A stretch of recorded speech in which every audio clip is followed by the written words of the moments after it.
तेव्हा त्यांच्या देहांतकालाचा काल, त्याला अपेक्षा नाही कोणाला. देशाची, कालाची, कोणत्याही अवस्थेची अवस्था नाही. ज्या दिवशी त्याला ज्ञान झालं त्या दिवशी तो काय झाला, संपला. आहे का नाही? कोणत्याही अवस्थेमध्ये कधी देह पडो, कोणत्याही याच्यात त्याचा ब्रह्मभाव उघडत पुन्हा जीवदशेमध्ये तो काय होत नाही. जीवदशा संपली, त्याची येरझार. येरझार कशामुळे नाही,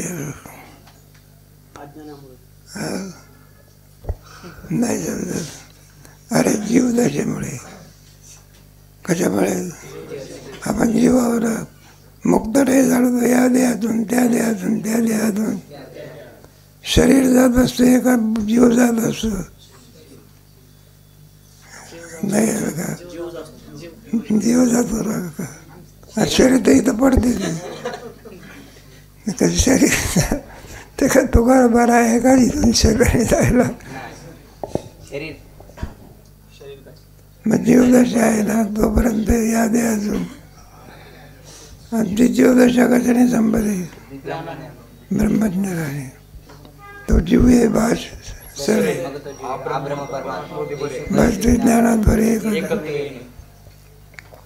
मग त्याची जीवदशा काय झाली? संपली. कोण्या दिवशी? ज्या दिवशी ज्ञान झालं त्या दिवशी. मग त्याचा देह कधी पडो, कुठेही पडो, कोणत्याही प्रकारे पडो, म्हणून पुन्हा मुक्त दशेमध्ये कोणत्याही प्रकारे, आणि तो जीवदशेमध्ये येऊ शकत नाही. लोखंडाला परीस लागला म्हणजे त्याचं काय होते? आणि एकदा सोनं झाल्यानंतर पुन्हा लोखंड दे का? मग काय होतं? तीच अवस्था. ज्ञान, ज्या दिवशी ज्ञान झालं त्या दिवशी जीवदशा संपली, मुक्त अवस्था. मग त्याचा देह कुठेही पडो, प्रारब्ध आहे तोपर्यंत तो राहतो. आणि एकदा प्रारब्ध संपलं की मग कोणती मुक्ती? हे जरा तत्त्वज्ञानाचं, म्हणजे तत्त्वदृष्टीचं ज्ञानी परिषद. आता उपासकाचा अंतकाल कसा असतो? त्याला देशाची अपेक्षा आहे, कालाची अपेक्षा आहे का नाही? स्मरणाची सुद्धा काय आहे? 8वा अध्याय लक्षामध्ये घ्या तुम्ही, श्रीमंत भगवद्गीतेमधला. त्या 8व्या अध्यायामध्ये सर्व गोष्टी काय केलेल्या आहे? सांगितलेल्या आहे. तर त्याच्यामध्ये येत नाही का? गंगा किनारी दृष्टीने कुठं देव ठेवला? झोपून का? भगवंताचं चिंतन करीत ठेवा. आलं का? म्हणजे आता कोणतऱ्याला तर्कदृष्टी. आता या सगळ्या अष्टादश प्रस्थाने ना, 4 वेद, 4 उपवेद, पुराण, 6 अंग आहे त्याची. प्रत्येकाचं वर्णन चाललेलं आहे. 4 वेद. 4 वेद कोणते कोणते? या वेदामध्ये काय सांगितलेलं आहे? हे बघा, काही कर्मबोधक आहे, काही उपासनाबोधक आहे, आणि काही ज्ञानबोधक आहे. हे कशाकरता सांगितलं? मुक्त होण्याकरता. कर्मबोधक कशाकरता? चित्तशुद्धी करता. पुढे उपासनाबोधक कशाकरता? चित्त स्थिर होण्याकरता. ज्ञान कशाकरता?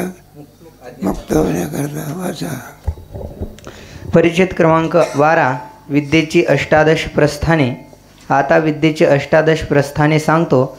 4 वेद, 4 उपवेद, 6 वेदाचे अंगे, पुराणे, न्याय, मीमांसा आणि धर्मशास्त्र असे वैखरी वाणीरूप विद्येचे अष्टादश भेद आहेत. त्या भेदासच प्रस्थान म्हणतात. 4 वेद, 1 ऋग्वेद, 2 यजुर्वेद, 3 सामवेद आणि 4 अथर्ववेद. या 4 वेदात कित्येक वचने ज्ञेय ब्रह्मबोधक आणि कित्येक ध्येयबोधक आणि कित्येक कर्मबोधक आहेत. कर्मबोधक वेद वचनाने अंतःकरण शुद्धीद्वारा ज्ञानच प्रयोजन आहे. प्रवृत्तीविषयी कोणत्याच वेद वचनांचे तात्पर्य नाही. फक्त जीवाच्या ठिकाणी असलेल्या स्वाभाविक निषिद्ध प्रवृत्तीपासून त्यास परावृत्त करण्याविषयी तात्पर्य आहे. कशा करता निषिद्ध कर्म करतो ना, मग त्या निषिद्ध कर्मापासून परावृत्त होण्याकरता मग सांगायचं तुझ्याकडे दारू सोडून द्या, नाही तर नरकाला जाल, निषिद्ध कर्म सांगा, अशी वचन आहे. जे जीवाने मनुष्य पाप आणि पुण्य होत असते, ज्याच्याद्वारा पाप होते अशी निषिद्ध वचन आहे, आणि पुण्य होते याच्याद्वारा वेद वचन. याचे वर्णन कुठं वर्ण नाही वेदात पुढे. यामुळे अभिचार कर्म प्रतिपादक जो अथर्ववेद त्याचेही निवृत्तीविषयीच तात्पर्य आहे ते असे की फक्त द्वेषाने शत्रू मारण्याकरिता उद्युक्त झालेल्या पुरुषाने अन्यायाने शत्रूस मारू नये याकरिता शेनयाग सांगितला आहे. शत्रूस मारण्याकरिता जे कर्म सांगितले असते त्यास अभिचार कर्म म्हणतात. शेण नावाचा यज्ञ तसा आहे. अभिचार कर्मबोधक वेदवाक्यांचा अभिप्राय असा नाही की शत्रू मारण्याची इच्छा असेल तर त्याने शेण याग करण्यातच प्रवृत्त व्हावे. त्या यज्ञ जर आपण केला तर शत्रू आहे ना, जारान उच्चाटन मंत्र वगैरे, मग ते अजूनही चालू आहे की मग शेण याग नावाचा यज्ञ केला तर शत्रू काय होतो असं आहे. म्हणजे बाण मारून मारण्याचं काही नाही, काम नाही का आहे ना. हे अविद्या आहे त्याच्यामध्ये. अथर्ववेद कोणता वेद? त्याच्यामध्ये तंबन मोहन जानन वगैरे याचे सगळे अलीकडे करतात ना काही काही लोक. पूर्वीच्या काळामध्ये याचा जास्त प्रचार होता. आता विज्ञान युग आहे. कोणतंही आता मारण्याकरता पिस्तूल असतो, नाही तर बॉम्ब काढलेला आहे. ते फार विचित्र प्रकार झाले. ते पहिल्याच बरोबर होतं. आता अलीकडच्या काळामध्ये काय झालेलं आहे, कोणत्या वेळेला काय होईल काही सांगता येत नाही. चाललेलं आहे. जाऊ द्या. म्हणून सिक्युरिटी केवढी असते. आमदार खासदार वगैरे. राजीव गांधी कशाने गेला, कशात आणला होता बांध हार आहे का नाही. इंदिरा गांधी कशाने गेली हे अलीकडचे. आणि एक मोठा जाऊ द्या खासदार होता तो सुद्धा भावाचा काय केला, कोण गेला. एका ठिकाणी आम्ही जात होतो त्या गावाला. रात्रीची वेळ, सायंकाळची वेळ, अंधार पडत होता. एक घोडा लागला. त्या घोड्याला पाणी होतं, थोडं होतं पाणी. रिक्षा बोलावलं होतं. रिक्षामध्ये 2 जण होते. सायंकाळची वेळ गावाला जायचा, दुसऱ्या गावाला कीर्तना करता. थोडे भाड्यावरून आमच्या नेणारा मनुष्य होता ना, थोडे भाड्यावरून त्यांच्या जोडचा वादविवाद झाला. कोणाच्या वादविवाद झाला ना, तो म्हणे इतके पैसे दिले पाहिजे, आम्ही इतके द्याल, पलीकडे आम्हाला तो म्हणे नेत नाही. असा प्रकार चाललेला होता. लगेच अलग लक्षामध्ये मी म्हटलं आम्हाला नेणारा मनुष्य म्हटलं देऊन टाक विना, कारण सायंकाळची वेळ आहे. हे जे वाहक लोक आहे काही सांगता येत नाही. म्हटलं देतोच का नाही. त्यांनी चाकू दाखवलं. हे अलीकडची साधन आहे ना, हे साधन म्हणजे केव्हा धोका देतील काही सांगता येत. आहे ना, बॉम्ब निघाला लहानसाच असतो म्हणतात. म्हटलं कुठे ठेवले काही सांगता येत नाही. गाडीत सुद्धा काय करतात लोक, ठेवून देतात. म्हणून पूर्वीची साधनं बरी होती. म्हणजे बरी म्हणजे त्याचा अर्थ तुम्ही म्हणलं वा आनंदाची गोष्ट महाराजची साधन. या साधनापेक्षा पुढे. कारण प्रवृत्ती तर द्वेषाने प्राप्त आहे. जे स्वभावतच प्राप्त असते त्याचे प्रवृत्तीविषयी वेदवाक्यांचा अभिप्राय नसतो. अशा रीतीने सर्व अथर्व वेदांचे निवृत्तीविषयी तात्पर्य आहे आणि बाकीच्या तिन्ही वेदातील कर्मबोधक वाक्यांचा अंतःकरण शुद्धीद्वारा ज्ञानामध्ये उपयोग स्पष्ट आहे. या सर्वाचं साधन म्हणजे सारबद्ध आहे. अंतःकरणाची काय व्हावी. सगळी साधनं वेदांतशास्त्रामध्ये अंतःकरण शुद्धी करत आहे. ज्ञान आहे सुद्धा अंतःकरण. फरक एवढाच आहे की ज्ञानामध्ये अंतःकरण शुद्धी आहे आणि स्वस्वरूपाविषयक ज्ञान करून दिलं तसं आहे. म्हणजे कर्म वगैरे आपण साधना करत असो, मलिन अंतःकरणामध्ये विचार उत्पन्न होऊ शकत. म्हणून विचार चांगले सद्विचार उत्पन्न होण्याकरता अंतःकरणाची काय असावी लागते. नाही होतो माते न करी साया. आम्ही विष्णुदास. पुढे वाचा. 4 उपवेद, 1 आयुर्वेद, 2 धनुर्वेद, 4 गांधर्ववेद, 3 गांधर्ववेद आणि 4 अर्थवेद असे 4 उपवेद आहेत. आयुर्वेदाचे कर्ते ब्रह्मा, प्रजापती, अश्विनी कुमार, धन्वंतरी इत्यादी आहेत. आयुर्वेद आपण आपल्याकडे शिकवला जात नाही, पण बरेच लोक आयुर्वेद शिकतात. आयुर्वेद फार चांगला आहे, त्याच्यामध्ये साईड बिजेस रोग होत नाही.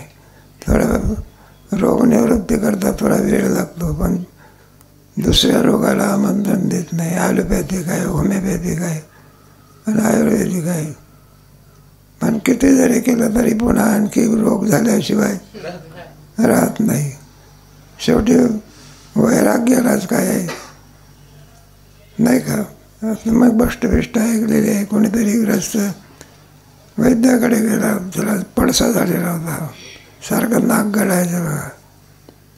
पुन्हा जा 15 दिवस गेले की पुन्हा जा, 8 दिवस गेले की पुन्हा.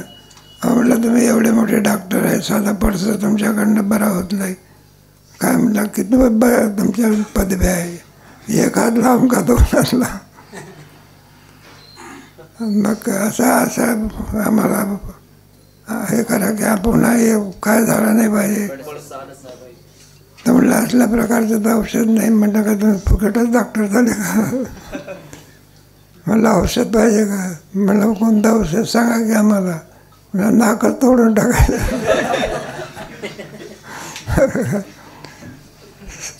शेवटी रोगाच्याच भरात सुद्धा माणसाला वैराग्याची काय होते, प्राप्ती होते.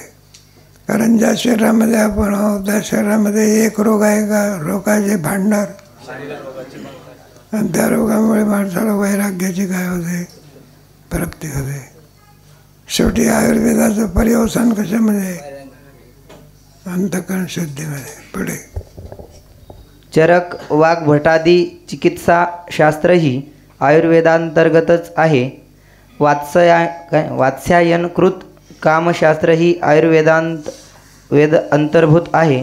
कारण कामशास्त्राचा विषय वाजीकरण, स्तंभनादी चरकादिकांनी सांगितला आहे. कामशास्त्र म्हणतात. पुढे आयुर्वेदाचा वैराग्योत्पत्तीविषयी अभिप्राय आहे. कारण आयुर्वेदाच्या रीतीने औषध सेवनापासून रोगादिकांची निवृत्ती झाली असता पुन्हा रोगादिक उत्पन्न होतात. म्हणून रोग्यास लौकिक उपाय तुच्छ आहेत. म्हणून लौकिक उपाय केले तरी रोग काय होत नाही. शेवटी काय उत्पन्न होतं, वैराग्य. पुढे या विचाराने वैराग्योत्पत्तीविषयी आयुर्वेदाचा अभिप्राय आहे. आणि औषध दान केल्याने पुण्य होऊन अंतःकरण शुद्धीद्वारा ज्ञानामध्ये उपयोग वैद्यास आहे. हे डॉक्टर लोकांना सांगत आहे. दान केलं म्हणजे कशाची शुद्धी होते, अंतःकरणाची. मग तो काय म्हणेल, मला प्रपंच कसा चालवायचा नाही का. पण खरं आहे बघा, डॉक्टर काय करतो, वैद्य म्हणा, डॉक्टर म्हणायचे उपकार जीव वाचवण्याकरता असं कशाकरता काय करे. माझा टीका होते. आपण पुढचा नवाज सांगणं बघा. तो काही श्रीमंत होण्याचा धंदा नाही. कोणता मग काय कशाचा धंदा, जीव वाचवण्याचा. पुढे वाचा. धनुर्वेदाचा कर्ता विश्वामित्र आहे.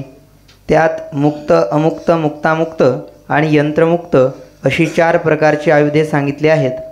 त्यात हातांनी फेकण्याचे चक्र वगैरे ते मुक्त, तलवार वगैरे अमुक्त, बर्ची वगैरे मुक्तामुक्त, शर किंवा गोळी वगैरे यास यंत्रमुक्त म्हणतात.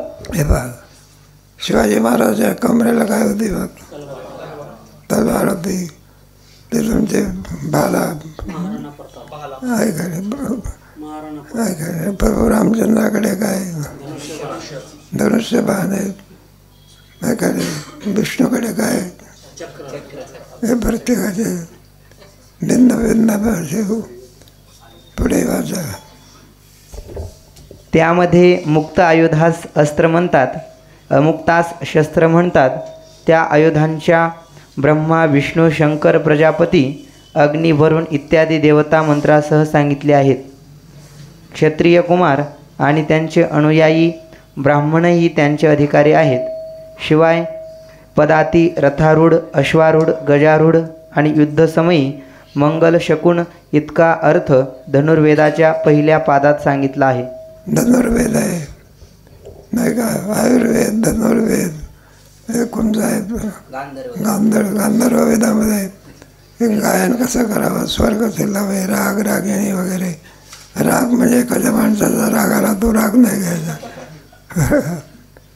त्या प्रत्येक याचे राग आहे, भिन्न भिन्न राग आहे त्याचे. गांधर्व वेद म्हणतात. पुढे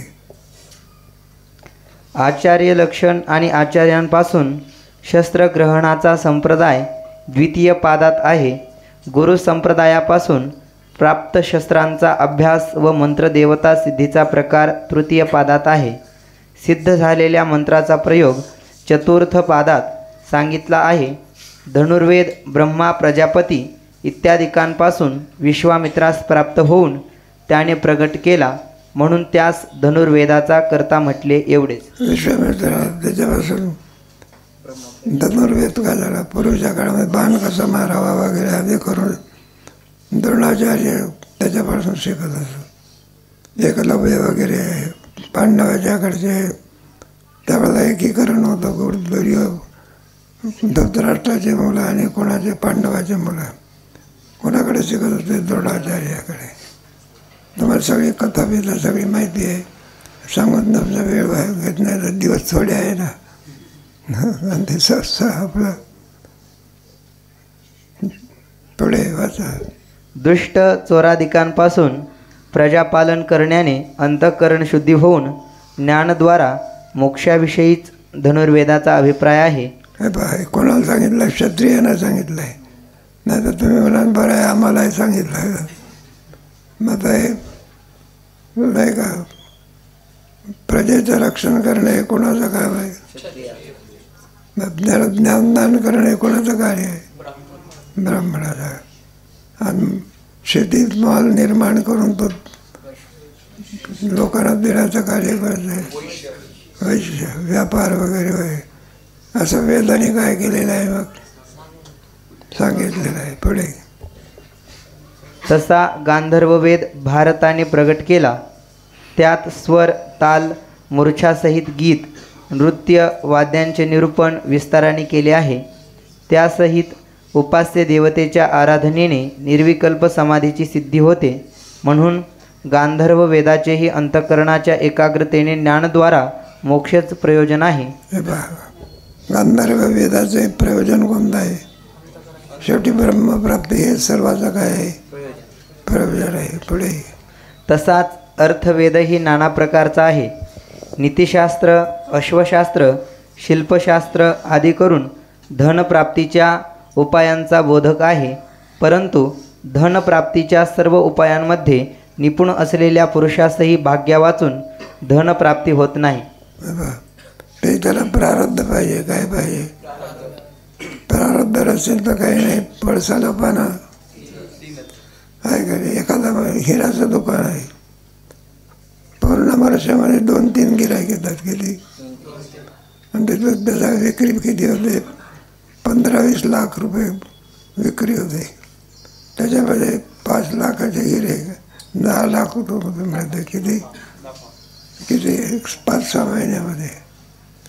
आणि एखादा किराणा दुकानातला माणूस पुढे बांधून हैराण. आणि काही नाही, वर्षाकाठी किती 10,000 रुपये मिळत नाही. प्रारब्ध काय करावं लागतं? विना प्रारब्धाशिवाय समाधान प्राप्त होऊ शकत पडे. म्हणून अर्थवेदाचेही वैराग्योत्पत्तीविषयी तात्पर्य आहे. शेवटी वैराग्य उत्पत्तीमध्ये त्या सर्वांचं वेदाचं काय, चारही वेद आणि उपवेद आणि चारही वेद आहे ना. आठही वेदाचं तात्पर्य कशामध्ये, 6 वेदाची अंगे शिक्षा, कल्प, व्याकरण, निरुक्त, ज्योतिष व छंद ही वेदाचा अर्थ समजण्यास उपयोगी असल्यामुळे त्यास वेदांगे म्हणतात. वेदाचे अंग शिक्षा, व्याकरण असेल तर माणसाला शब्द प्रयोग करता येत असतो, शुद्ध कसे लिहावे वगैरे आहे ना. व्याकरणाची माहिती पाहिजे.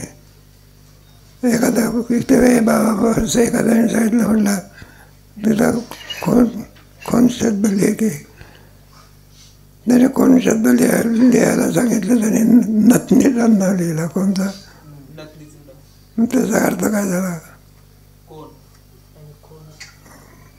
नाही समजत. हे पण नथनीचं आहे काय आणि बाणाचं आहे काय, आणि कोण शब्द लिहायला सांगितला कोणता, नथनीचा नाव लिहिला म्हणजे खून करायचा का कोणाचा, अर्थामध्ये काय झाला बदल झाला. खून म्हणजे ध्यानामध्ये राहण्याकरता केलेलं चिन्ह, त्याला काय म्हणतात, तिथं कोणता पाहिजे, बाणाचा नाव. आणि एखाद्या माणसाचा हे करायचं असेल त्याच्याकरता व्याकरण लागतं काय, पुढे वाचा. ही वेदाचा अर्थ समजण्यास उपयोगी असल्यामुळे त्यास वेदांगे म्हणतात. यापैकी शिक्षा आणि व्याकरण यांचा कर्ता पाणिनी आहे. शिक्षेत वेद शब्दातील अक्षरस्थानांचे ज्ञान आणि उदात्त अनुदात्त स्वरितांचे ज्ञान कसे होते ते सांगितले आहे. हे आपण ब्राह्मणाच्या मुलाकडे गेलो म्हणजे ते मंत्र म्हणतात ना, उदात्त अनुदात्त बरोबर असा आपल्या ह्याच्यात नाही. ब्राह्मणाकडे जात नाही, ते लहान लहान पोरं सुद्धा बरोबर त्याच्या अशी मान करायची, अशी मान करायची, असं हात करायचा, त्याला उदात्त अनुदात्त असं म्हणत असतात. पुढे वेदाचे व्याख्यानरूप प्रातिशाख्य ग्रंथ शिक्षेच्या अंतर्भूत आहे. व्याकरणाने वेद शब्दाच्या शुद्धतेचे ज्ञान होते. व्याकरण सूत्राचे 8 अध्याय अष्टाध्यायी असून त्यावर पतंजलीचे महाभाष्य आणि कात्यायनाचे वार्तिक आहे.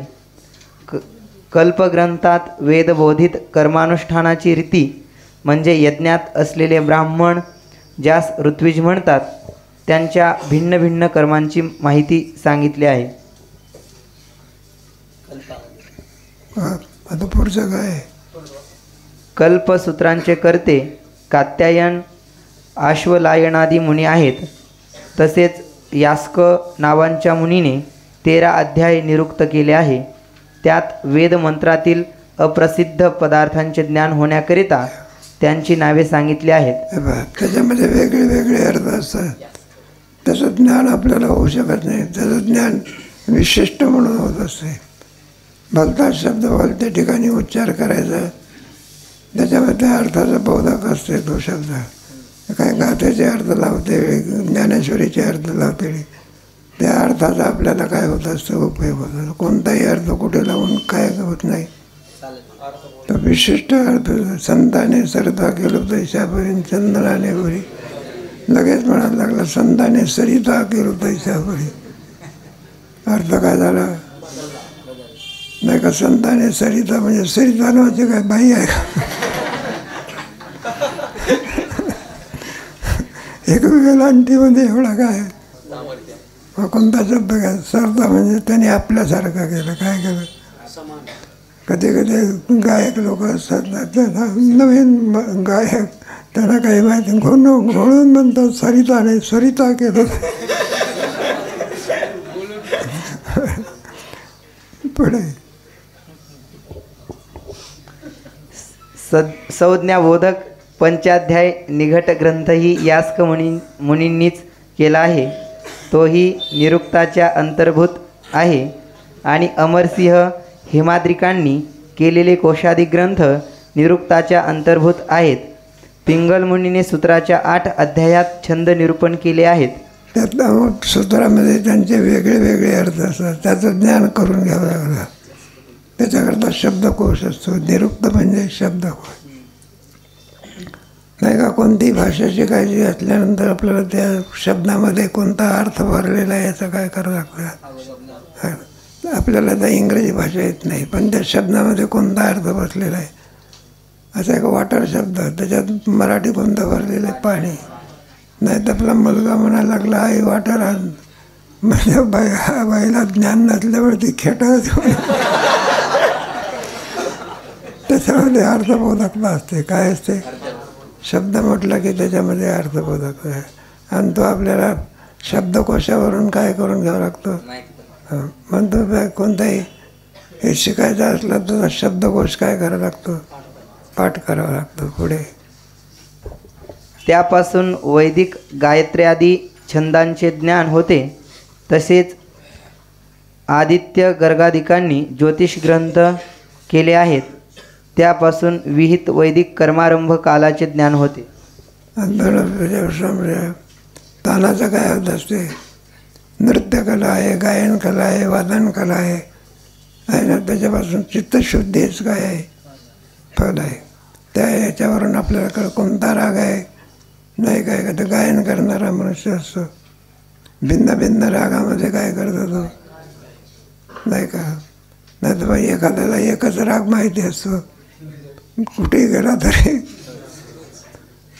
आहे का. तर थोडं ज्ञान असावं लागतं, काय असावं लागतं.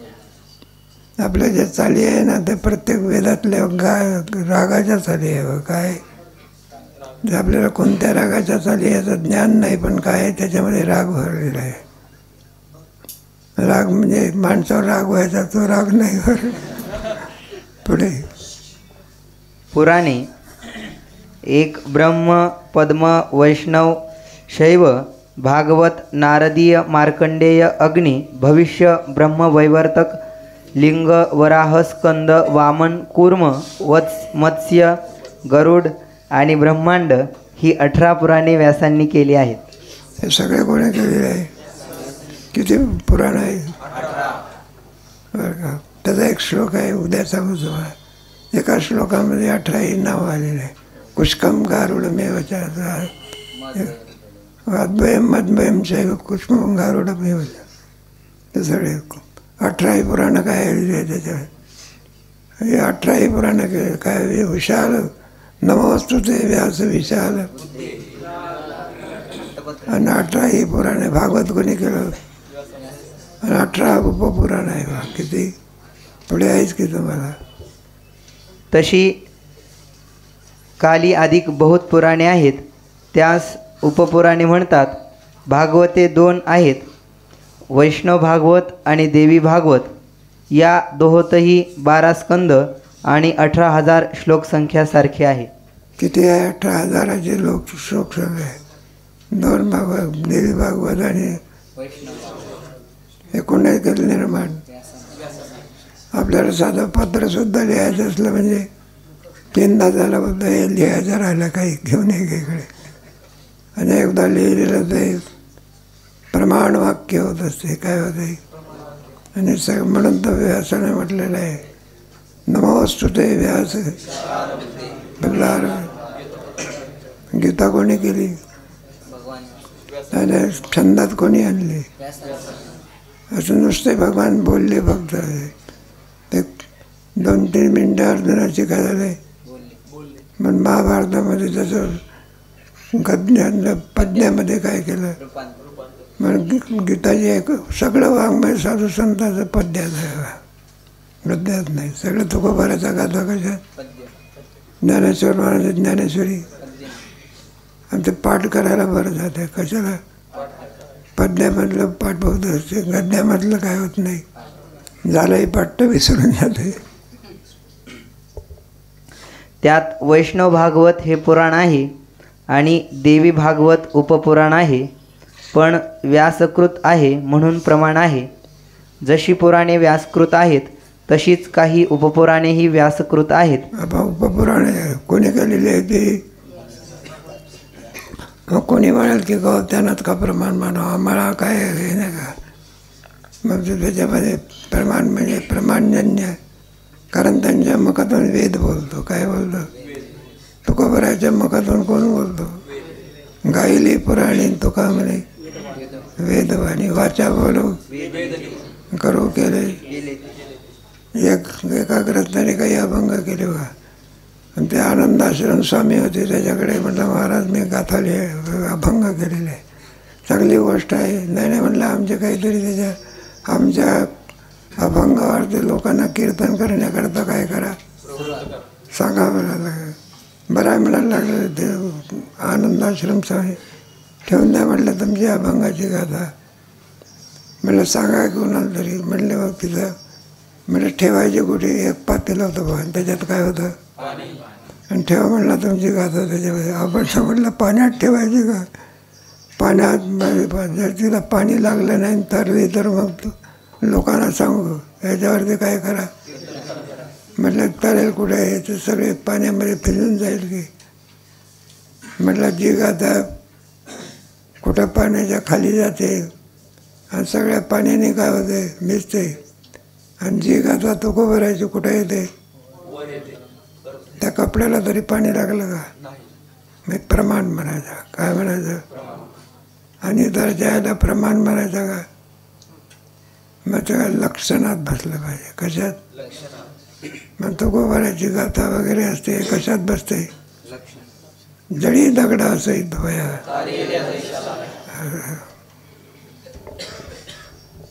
काही पुराणे पराशरादी सर्वज्ञ मुनिकृत आहेत म्हणून तीही प्रमाण आहेत.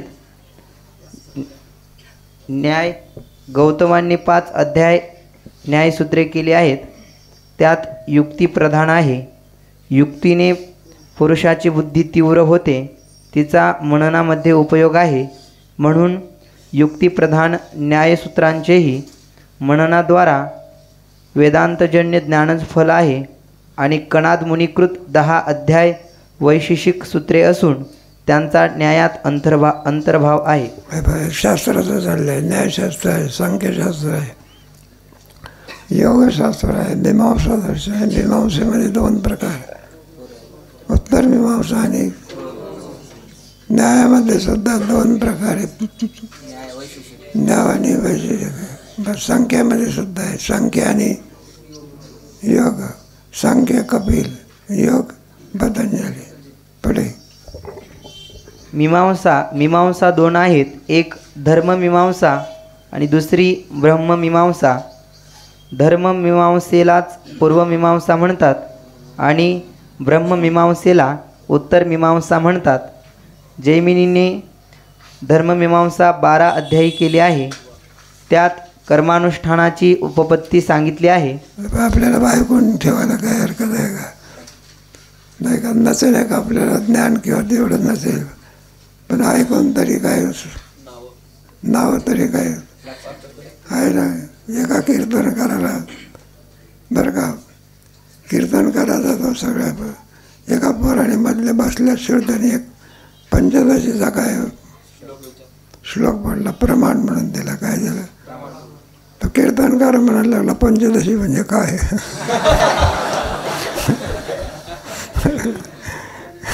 नाव तरी काय पाहिजे, घंटाचं नाव तरी काय पाहिजे. पुढे म्हणून विधिपूर्वक कर्मानुष्ठानापासून अंतःकरण शुद्धी आणि अंतःकरण शुद्धीपासून ज्ञानद्वारा मोक्ष होतो. तसेच 5 अध्यायांचे संकर्षण कांड जैमिनीकृत असून त्यात उपासना सांगितली आहे. तिचाही धर्ममीमांसेमध्ये अंतर्भाव आहे. आता व्यासकृत ब्रह्ममीमांसा 4 अध्याय असून प्रत्येक अध्यायाचे 4 पाद आहेत. प्रथमाध्यायात सर्व उपनिषद वाक्य ब्रह्माचे प्रतिपादन करतात. ब्रह्मसूत्र म्हणतात त्याला. बरं 4 किती आहे? आता तो ब्रह्म सुंदर आहे. पुढे अन्याचे नाही असा अर्थ आहे. दुसऱ्या अध्यायात प्रथम श्रुतिवाक्याशी स्मृतिवाक्यांचा विरोध परिहार करून नंतर उपनिषद वाक्यांचाही परस्पर विरोध परिहार केला आहे.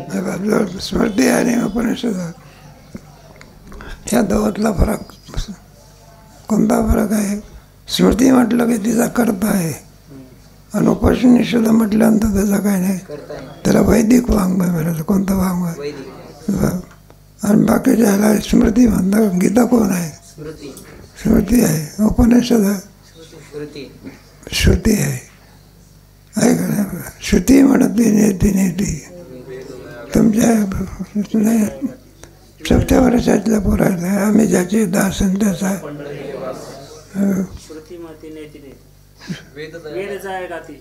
वेद जाया गाते श्रुती हे पहा, त्याला श्रुती शब्द घ्या. पुढे तृतीय अध्यायात ज्ञान व उपासना यांच्या साधनांचा विचार केला आहे आणि चौथ्या अध्यायात ज्ञान व उपासना यांच्या फलाचा विचार केला आहे. हे ब्रह्ममीमांसा शारीरक शास्त्रच प्रधान असून मोक्षुला हेच चिंतनीय आहे. ब्रह्मसूत्राला शारीरक भाषा म्हणतात. काय म्हणतात? त्याच्यावर ते शंकराचार्याची काय टीका आहे, बऱ्याचशा लोकांच्या टीका आहे. कोणावर ते ब्रह्मसूत्र भाष्यावर ते 4 अध्याय आहे. त्याच्यामध्ये 555 सूत्र आहे. किती? पहिलं सूत्र आहे तो ब्रह्मजिज्ञासा जन्माद्यस्यता शास्त्र योनित्वात असे सूत्र. त्या सूत्राचा असा आहे शब्द कमी आणि अर्थ व्यापक. त्याला काय म्हणायचं? सूत्र म्हणायचं. सूत्रम सूत्र अल्पाक्षरम सदळ संदिग्धम. थोडेच शब्द असतात. तत्तमसी वाक्यामध्ये किती शब्द आहे? 3च आहे. पण अर्थ केवढा आहे? पुढे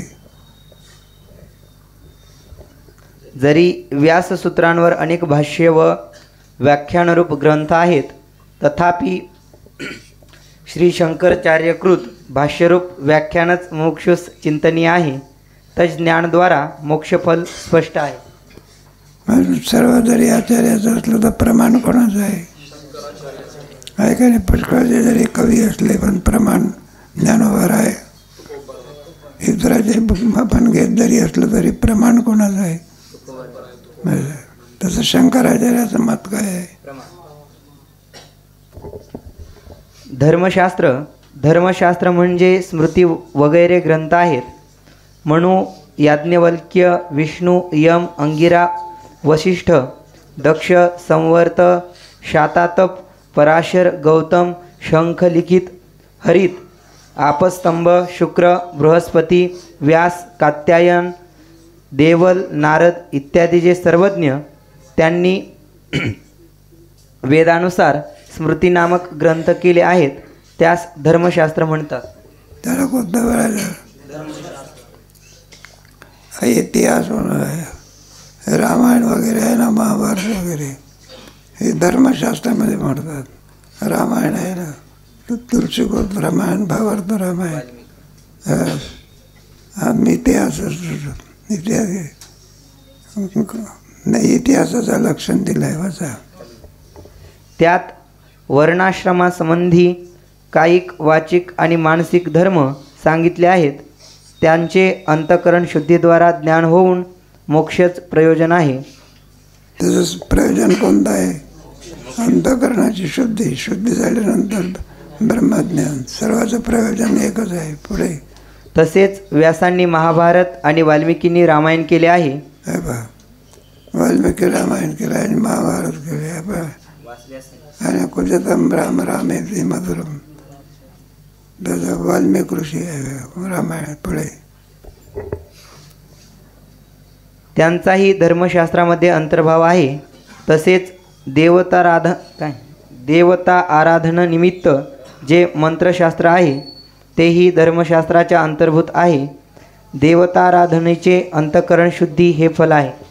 देवा आपण जे काही मंत्र म्हणतो, ओम पूर्णमद पूर्णमिदम, हे सगळे मंत्र आहे ना, याचं तात्पर्य कोणतं आहे? अंतःकरण शुद्धीद्वारा ब्रह्मज्ञान प्राप्ती. हेच त्याचं काय आहे? शेवटी सर्वांचा संबंध कशामध्ये आहे? मोक्षामध्ये आहे. पुढे तसेच वैष्णव मंत्र आणि शिवतंत्रादी धर्मशास्त्राच्या अंतर्भूत आहेत, कारण त्यामध्येही मानस धर्माचे निरूपण आहे. कपिल मुनीकृत सांख्यशास्त्र आहे, त्यात प्रकृती पुरुष विवेकाने पुरुषाचे असंग ज्ञान सांख्यशास्त्राचे फल आहे, परंतु त्याचाही त्वंपद लक्षार्थ शोधनद्वारा महावाक्य ज्ञानाविषयी उपयोग आहे, म्हणून मोक्षच फल आहे. मकसूद आहे त्वंपदद्वारा आपण जे आणखी शेवटी महावाक्याचा लक्षार्थ काय होत असतं, जीव ब्रह्म ऐक्य आहे. आपण त्याच्यामध्ये आहे ना लक्षणा केलेली आहे. काय केलेली आहे? शक्तिवृत्तीने ज्या वेळेला अर्थ निघत नाही त्यावेळेला काय करायला लागते, लक्षणा करून त्वंपदाच्या द्वारा ब्रह्मप्राप्ती हेच त्याचं काय आहे, फल आहे.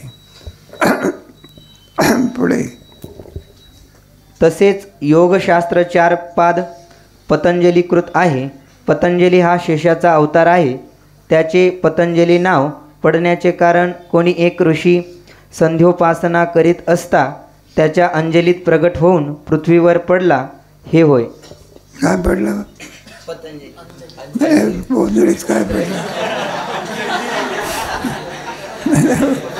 ओंजळीत काय पडलं?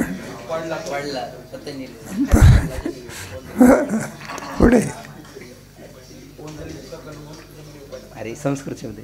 शिवाय पतंजलीनी शरीराचा रोग मल निवृत्त होण्याकरिता चिकित्सा ग्रंथ आणि अशुद्ध शब्दोच्चारणरूप वाणीच्या मलनाशाकरिता पाणिनीच्या व्याकरणावर महाभाष्य केले. पाणिनीचं आहे. योगाचा करता कोण आहे? पतंजली आहे. आणि व्याकरणाचा करता कोण आहे? पाणिनी आहे. तसेच अंतःकरणाचा विक्षेप मल निवृत्त करण्याकरिता योगशास्त्र केले. त्यात प्रथम पादात चित्तवृत्ती निरोधन रूप समाधी आणि त्याचे साधने अभ्यास वैराग्यादी सांगितली. वैराग्य आणि अंतःकरण शुद्धी सर्वांचं काय आहे? साध्य शेवटी ब्रह्मप्राप्तीच आहे. मोक्ष आहे त्याचं काय आहे? त्याच्याकरता सगळ्या साधनाचं काय केलेलं आहे? अष्टादश पुराणं सुद्धा कशा करतायत? त्याच्याकरता. पुढे तशीच विक्षिप्त चित्तास यम नियम आसन प्राणायाम प्रत्याहार धारणा ध्यान आणि सविकल्प समाधी ही निर्विकल्प समाधीची 8 साधने द्वितीय पादात सांगितली. तुम्हाला होऊन गेलं की समाधीची साधनं वगैरे, त्या समाधीचे प्रकार निर्विकल्प नाही का. तत्त्वज्ञानाने काय केलं पाहिजे? जो ज्ञानी असेल त्यांनी काय केलं पाहिजे? त्याच्यावरती शंका उपशंका सगळे आपल्यावर. पुढे तृतीय पादात योगाच्या विभूती सांगून चतुर्थ पादात योगाचे फल मोक्ष सांगितले. अशा रीतीने योगशास्त्र ही ज्ञानसाधन जे निधिध्यासन तत्प्राप्तीद्वारा मोक्षास हेतू आहे आणि शारीरिक सूत्रात सांख्य योगाचे जे खंडन आहे ते उपनिषदांहून विरुद्धार्थाच्या व्याख्यानाचे खंडन आहे, मूलसूत्राचे नाही. तसेच न्याय वैशेषिकांचे खंडनही विरुद्ध व्याख्यानाचे आहे, मूलसूत्रांचे नाही. मग त्याच्यामध्ये आपलं हे सर्व शास्त्राचं प्रयोजन एकच आहे बरं का.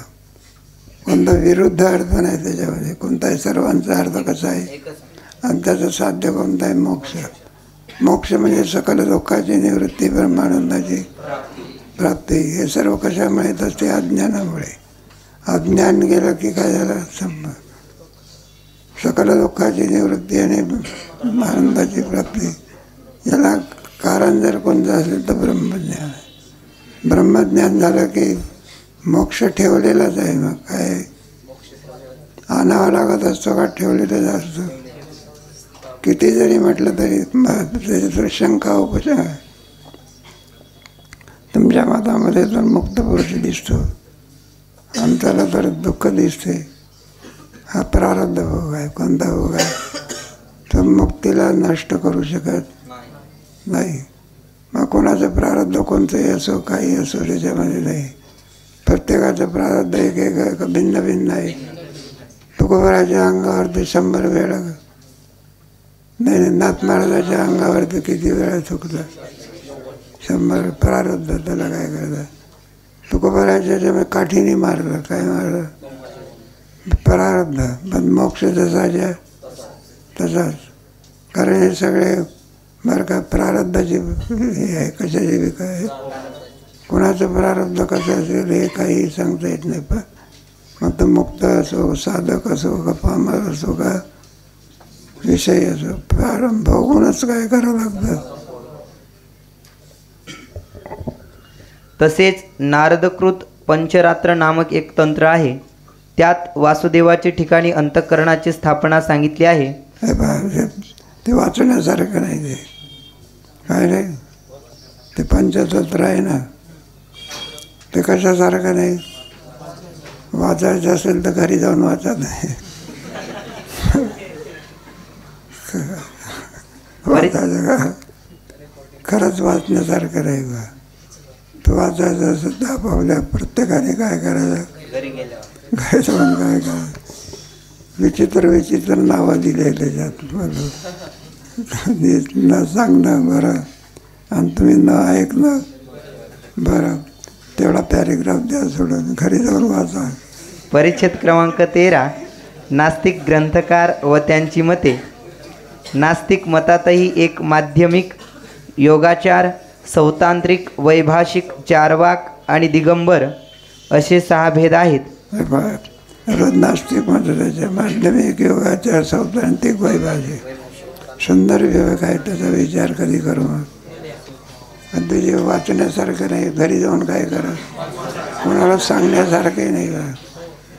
बरं का, विकाराला किंवा नाही त्या याला मोठी मोठी नावं देऊन लोकांची फसवणूक केलेली आहे, काय केलेली आहे.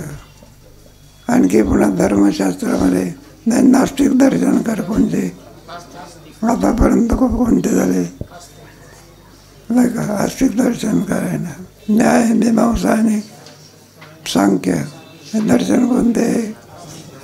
आणि माध्यमिक, योगाचार, सौतांत्रिक, वैभाषिक हे कोणते आहे. नास्तिक दर्शनकार आहे. वाचा. असे 6 भेद आहेत. ते वेद प्रमाण मानित नाहीत. माध्यमिक शून्यवादी.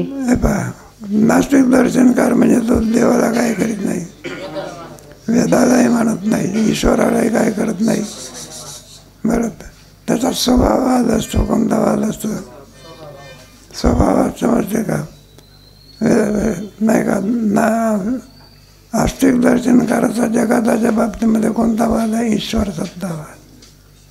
नास्तिक लोकांचा कोणता आहे, स्वभावता काय होतो, ईश्वर नावाची वस्तू ते काय करीत नाही, मानत नाही. आणि धर्म सुद्धा काय करत नाही, मानत नाही. मग त्यांचा धर्म कोणता, मनात येईल तो धर्म. हे कोणाचं मत आहे, सगळं नास्तिकाचं. ते कुठं आहे, खुशाल एकादशीच्या दिवशी कांद्याची भजे खाली, हे कोणाचं मत आहे, नास्तिक. पापही मानत नाही, काय मानत नाही, ते ईश्वरच मानत नाही, काय मानत नाही. मग भक्तीचा काय नाही. मग त्यांना विचारलं आत्मा कोणता आहे, देहखंडानाम आणि ईश्वर पाषाण प्रतिमा. मुक्ती कशाला म्हणतात ते, हे सगळे नास्तिक. दोन प्रथा आहे ना, चालत आलेले आहे 2 प्रथा. एक नास्तिक आणि दुसरी कोणची, स्वभावात कोणाचा आहे नास्तिक आहे. सगळं जे होते याला कोणी करता नाही, स्वभावता होते. आणखी नास्तिक दर्शनकार, माध्यमिक, योगाचार, सौतांत्रिक, वैभाषिक हे कोणते दर्शनकार आहे, सगळे नास्तिक. वाचा. योगाचाराचे मतात सर्व पदार्थ क्षणिक विज्ञानाहून भिन्न नाहीत. ते क्षणिक विज्ञानच तत्व आहे. हे पहा, तर ते माध्यमिक शून्यम, योगाचार क्षणिकम, क्षणिकम. पुढचा कोणता आहे, स्वलक्षणम, स्वलक्षणम अशी त्यांची मत आहे. पुढे सौत्रांतिक मतात बाह्य पदार्था वाचून विज्ञानाचा आकार होत नाही, म्हणून बाह्य पदार्थ अनुमेय आहेत, प्रत्यक्ष नाहीत आणि क्षणिक आहेत. वैभाषिक मतात बाह्य पदार्थ क्षणिक असून प्रत्यक्ष प्रमाणाचे विषय आहेत. ही 4 मते सुगताच्या शिष्यांची आहेत. चार्वाक मतात बाह्य पदार्थ स्थिर असून देह आत्मा आहे. दिगंबराच्या मतात देहाहून आत्मा भिन्न असून देह परिमाण इतकेच त्याचे परिमाण आहे. दोन घेतलेला माध्यमिक योगाचार सौत्रांतिक पुढे बुद्ध आणि जैन मतामध्ये काय, बुद्ध मतामध्ये काय, देहच आत्मा आहे. कोण आहे? जैन मतामध्ये देहून आत्मा काय, प्रत्येकामध्ये थोडा फरक आहे. काय बुद्ध मतामध्ये काय, देहच काय, अंजन मंजन काय होय नव्हे ते करावं. ते देह जर आत्मा ठरला तर कर्तव्य कोणतं ठरेल? विषय भोग घेणे, काय घेणे. देह आत्मा नसून आत्मा देहून काय आहे नाही. कोणाचं जैन मत, कोणाचं मत. पुढे याच रीतीने आणखीही बारीक सारीक गोष्टीत त्यांची आपणामध्ये फार विलक्षणता आहे.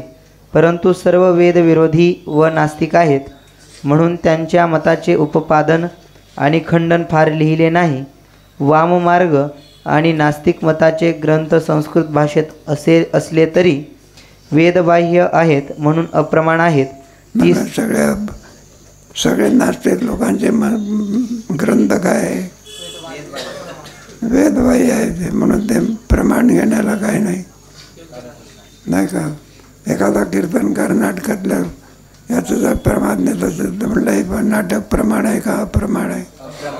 मग किती चालत जरी गोड असले ते आम्ही ऐकत नाही. कारण आम्हाला कोणतं पाहिजे? प्रमाण पाहिजे का? वेदाला अनुसरण पाहिजे. काय ते वारकरी लोक बंद करून टाकतात. काय करून टाकत तुम्हाला माहिती नाही का? सीमारेच नाही का? तमाशाची चाल लावतो का? नाही सांगितलं तर ते काय करत नाही. लोकांना हा आवडतं ना. काय होतं एका ठिकाणी ते तिथे पुण्याला संगीत महफल होती बघा. आणि त्याच्यामध्ये दगडी सेट याचं होते आहे ना हलवाईचा गणपती. मोठे मोठे कलाकार आले होते. कोणते? त्याच्यात लता मंगेशकरची बहीण होती आशा मंगेशकर. आणि ती गायन शास्त्रीय गायन करायला लागली. कोणतं? लोकांना काय समजते हा एक लोक काय व्हायला लागले.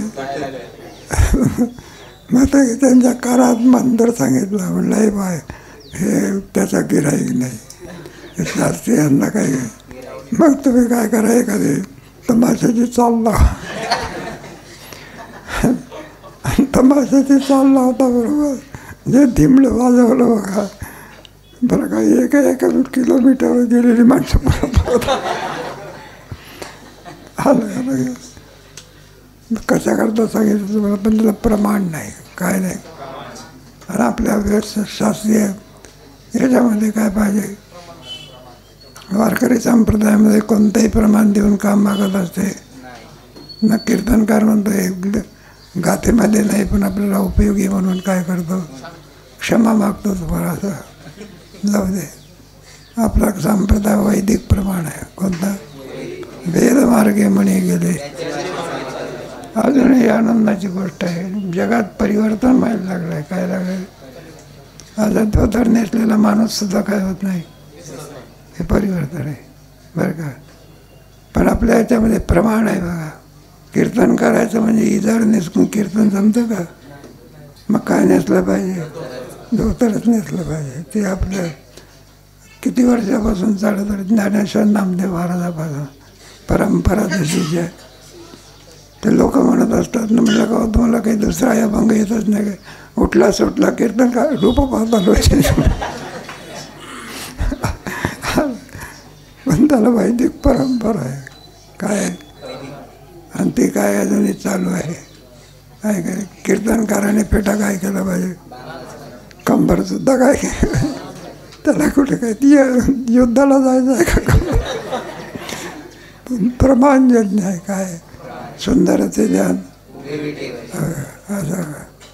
म्हणून आपला संप्रदाय वैदिक संप्रदाय. कोणता संप्रदाय? आजपासून निर्माण झालेले का पूर्वी होता? मग कीर्तन परंपरा आजची आहे का नामदेव महाराजांच्या एक अगोदरची आहे? नाटक सुद्धा काय करत होते? ती सोडून वेदानुसार विद्येची प्रस्थाने अष्टादशच आहेत, ती वर सांगितलीच आहेत आणि मम्मटाधिकृत साहित्य ग्रंथ आणि कालिदासादी काव्यग्रंथही आहेत. त्यापैकी काहींचा धर्मशास्त्रात व काहींचा कामशास्त्रात अंतर्भाव आहे. सर्व अष्टादश प्रस्थाने ब्रह्मज्ञानाद्वारा मोक्षास हेतू आहेत. सगळी अष्टादश प्रस्थाना कशाला कारणीभूत आहे? सगळ्याचा पर्यवसान मोक्षामध्ये आहे. पुढे असा तर्कदृष्टीने सर्व शास्त्राविषयी निश्चय केला. म्हणून कोणी निश्चय केला तर दोघं तर संपले की कोणता तत्वदृष्टी आणि कोणता. आता हा शिल्लक राहिला, त्याने काय केला? निश्चय केला. संपलं का? राहिलेला विषय मग कधी आता